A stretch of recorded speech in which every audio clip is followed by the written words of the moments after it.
I suppose most of us believe that the people of the southern states are entitled to a congressional fugitive slave law. That is right fixed in the Constitution, but it can not be made available to them without congressional legislation. In the judge's language, it is a bearing right to which legislation before it can become effective and valuable to the persons to whom it is guaranteed. And as the right is constitutional, I agree that the legislation shall be granted to it, and that we, like the institution of slavery, we profess to have no taste for running and catching. I can't say that, that's the N word. I cannot say the N word. So, at least I profess no taste for that job at all. Why then do I support the fugitive slave law? Because I do not understand the Constitution, which guarantees that the right can be supported without it. And if I believe that the right to hold a slave in a territory was equally fixed in the Constitution with the right to reclaim fugitives, I shall be bound to give in the legislation necessary to support it. I say that no man can deny his obligation to give the necessary legislation to support slavery in a territory who believes it is a constitutional right to have it there. No man who does not give the aboutness an argument to deny the obligation enjoyed by the Constitutional to enact the fugitive slave law.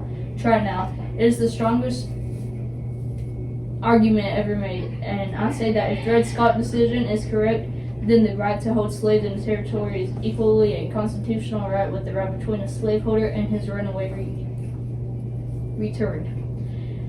No one can show the distinct between them. The one is expressed so that we cannot deny it. The other is constructed to be in the Constitution so that he believes that the decision to be correct believes in the right. And the man who argues by that unfriendly legislation, in the spite of constitutional right, slavery may be driven to territories, cannot avoid furnishing it by an argument which a botanist may deny by the obligation to return fugitives and claim the power to pass laws unfriendly to the right of the slaveholder to reclaim his fugitive. I do not know how such an argument may strike a popular assembly like this, but I defy anybody to go before a body of men whose minds are educated to estimating evidence and reasoning, and show that there's a lot of difference between the constitutional right to a reclaim and a fugitive and the constitutional right in a slave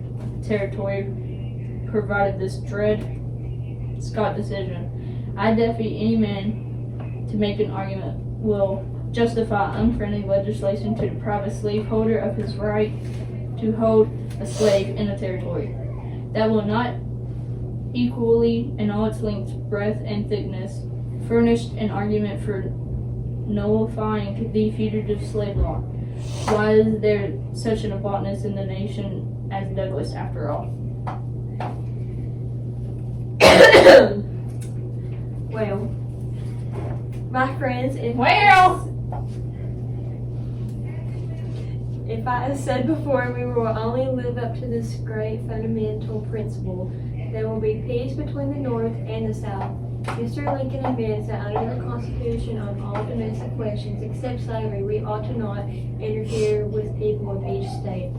What right have we to interfere with slavery any more than we have to interfere with any other question? He says that this slavery question is now the bone of contention. Why? Simply because aggregations have combined in all three states to make war on it. Suppose that nation and the states should combine in one half of the union to make war upon the railroad systems of the other half. They would thus be driven to the same sectional strife. Suppose one section makes war upon any other institution of the opposite section, and same strife is produced. The only remedy and safety is that we shall stand by the Constitution as our fathers made it, obey the laws that they passed, while they stand the proper test and sustain the decisions of the Supreme Court and constituted authorities. And that's how I feel. This debate is now over.